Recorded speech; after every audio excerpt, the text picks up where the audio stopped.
Hello, reading friends. This week I allowed my husband to choose for me a book from my TBR shelf, one that I own that I haven't read yet, which I have numerous of, as many of you probably understand what that is like. So I wasn't sure what to pick, so I allowed my husband to do it for me. So he has chosen a book for this week. And that book is The Spear Cuts Through Water by Simon Jimenez. Now, I saw this in the bookshop and I loved the cover, I love the colours, I love everything about it. And the premise sounded so interesting that's why I bought it, and it's been on my shelf for quite some time and I just haven't read it yet. So I'm glad that my hand has been forced and I have managed to get reading this.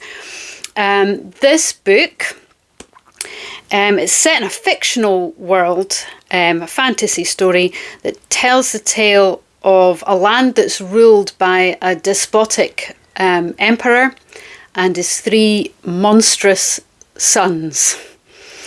The story is about two men from very different backgrounds that go on a quest to overthrow the tyrannical regime by escorting an ancient goddess from its prison with that emperor across the land on a 5-day pilgrimage in order to have the freedom both for the god herself and therefore also the people of the land. Quite the epic tale. For a start, this was a very, very confusing format, especially in the beginning. I found it challenging. I was reading it, I can't think for how long, and I was thinking, what on earth is going on? It was choppy, there was different things happening here and there. None of it seemed to make any sense. I knew that it probably would come out as you go along, and yes, it absolutely got better beyond the beginning of that. He is a very good author in that the world building was amazing. His prose is really good. I did enjoy how he portrays things. He was good at what he does as an author. The problem I had, that seems to be a recurring theme for me, when I say that the emperor was horrible and he had three monstrous sons, that description does not cut it. Like, these people, with the immense power that they have because of the god and what they've done, they have immense power, but they are also completely depraved and malevolent in their behaviour in no uncertain terms. And it's described quite well.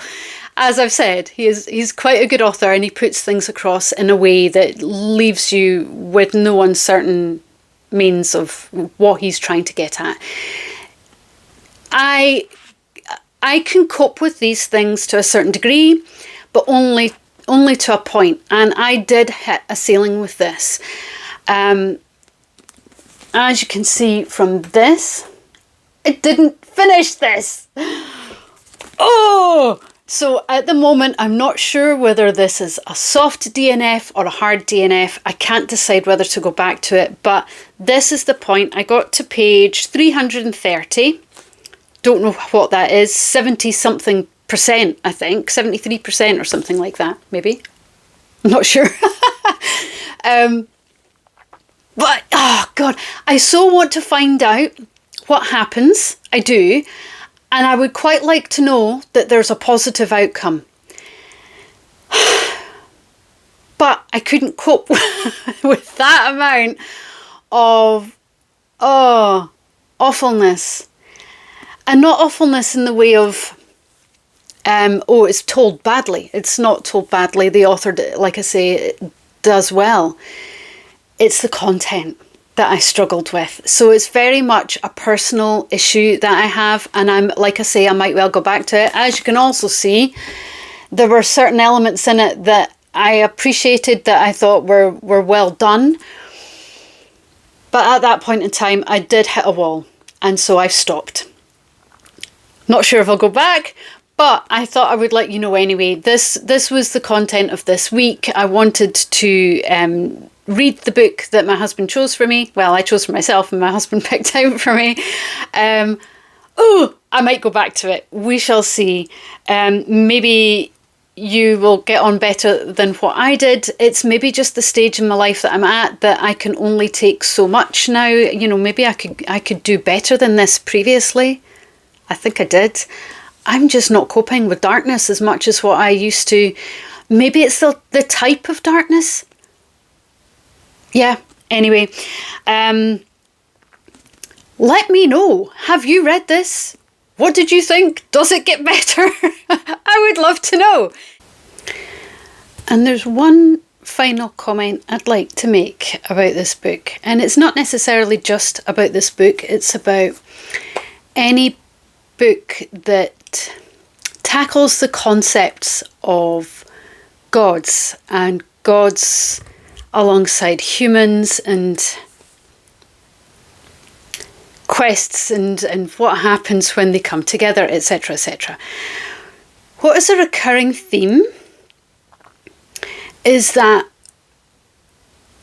gods behave in the same way that humans do. They have the same fears, greeds, foibles in the same way that humans do.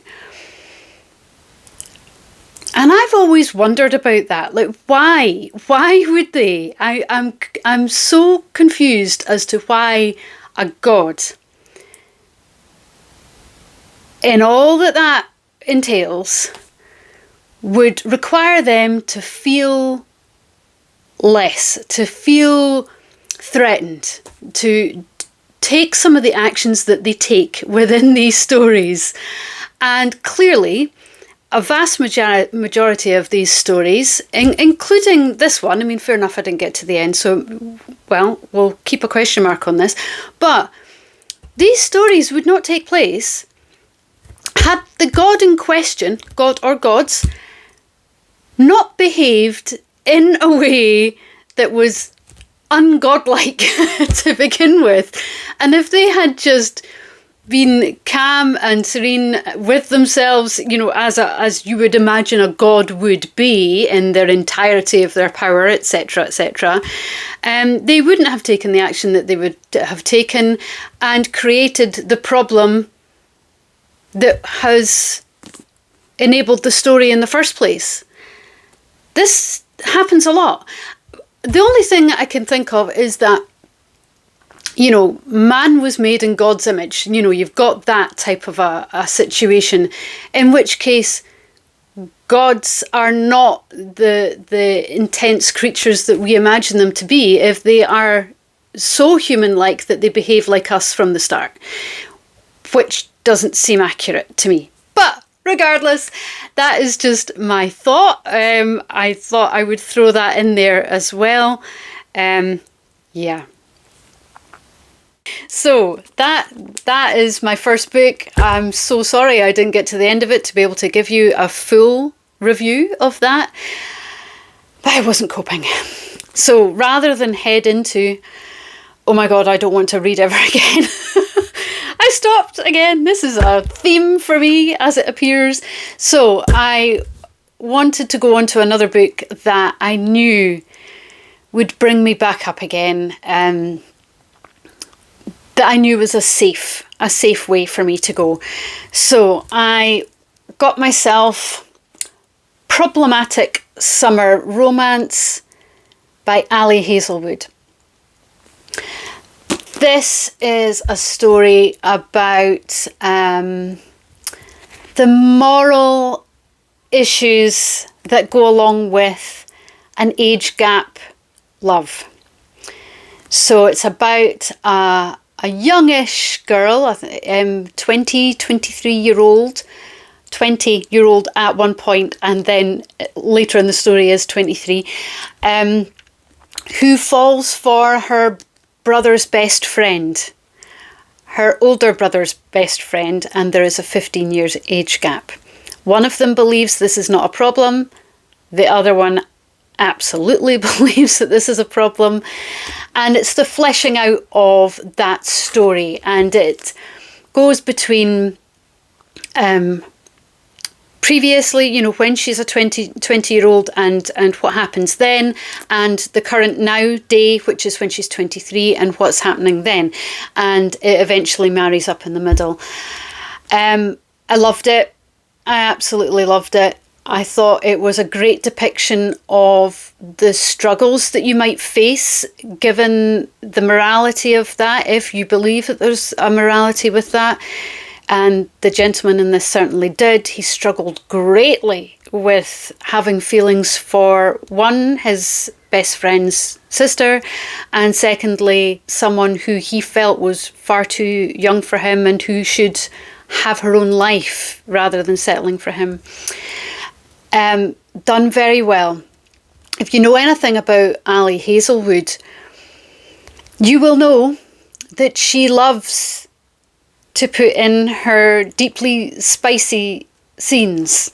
So if you're not up for intense, close scenes, maybe steer clear. Yes, because they do exist in this book. So, an adult-themed book, but regardless, I love her writing style. Absolutely love it. If you can see my shelves behind me, I do have several of Ali's books on my shelves. There were a couple of her books in her back catalogue that I didn't gel with for other reasons, but generally speaking, I absolutely love her writing style. She always has a protagonist who is female that is very intelligent and works within STEM, which I absolutely adore. I love that type of element. She is an intelligent writer, and it comes across very well in her prose. You know, her own level of intelligence that comes through her characters, and her sense of humour is right up my street. The throwaway comments and dialogue between the characters in her books often have me laughing out loud. And this is no exception. She absolutely did. I was sitting in my garden, chortling away to myself at a few of the comments in this book. And it's based in Sicily as well. So it was a great summer read romance in a hot setting. And I happened to be reading it on a sunny day. So it all fit really well. And it was just what I needed to lift me back up again. What would you call that? A balm, an anodyne to what I experienced with this. Very, very opposing type of books. They do not go well together at all in terms of, you know, categorising them. They're very different categories. But that was for me on purpose because of what I went through. So, absolutely recommend this. I usually would recommend an Ali Hazelwood. She's exactly my style. I absolutely love it. So that has been my reading week. Very, very choppy, very changeable, but enjoyable in a lot of different senses and interesting. So yeah, I've had another great reading week. Let me know what you think if you've read either one of these. I thought they were both deeply interesting. If you've got any comments for me, feel free to leave them with me. And once again, thanks again for joining me on my channel, and I hope to see you again next week. Okay, thanks.